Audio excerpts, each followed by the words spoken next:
Hello everyone, welcome to the Snowflake tutorial. Today's topic is creating a simple procedure in Snowflake. So let's get started. The Snowflake procedure syntax starts with create or replace procedure. So the create or replace procedure syntax indicates that if this procedure already exists in Snowflake and if we successfully run this entire script, then the existing procedure would be replaced by this new procedure. Next comes the database name, followed by schema, followed by the actual procedure name. Then within opening and closing brackets, you can provide the parameter and the data type of the parameter. You can add as many number of parameters as you need. Next comes the return syntax. So this syntax indicates the return type of the variable. So in this case, I'm using a number. Instead of number, you can use varchar or any other data type that you are going to return from the procedure. Next comes the language SQL syntax. This syntax tells Snowflake that we are going to use SQL language in this procedure. Next comes the as and double dollar, and then your begin and end syntax. And finally, the procedure ends with double dollar. Here you can see that we are returning a zero just as a default value. Then within this procedure, we are basically just truncating a table, and then we are running two insert statements. They are just inserting some literal values in a table, and that's all this procedure does. Now let's go and create this procedure. Select this entire statement. I just click this run button.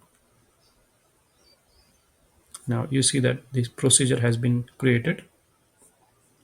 If I refresh this pane over here, it will refresh it and it will show the procedure under procedures tab. Now the next thing is we can try and run this stored procedure. To run the stored procedure, we provide the call statement.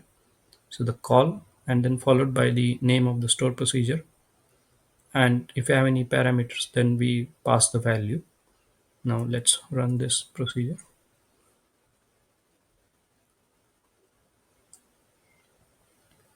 The procedure has been returned with a zero value. And since I mentioned earlier, it will truncate a table and insert two records. Now let's run a select statement on this table and see if the values have been inserted or not.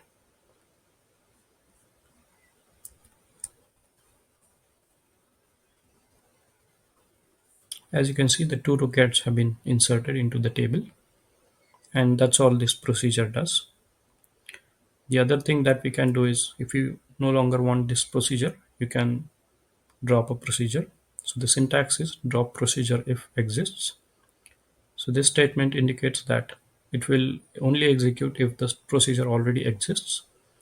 If the procedure doesn't exist, then it simply won't do anything, but it won't throw any error.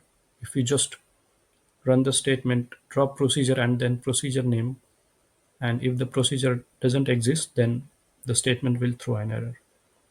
So let's run this statement.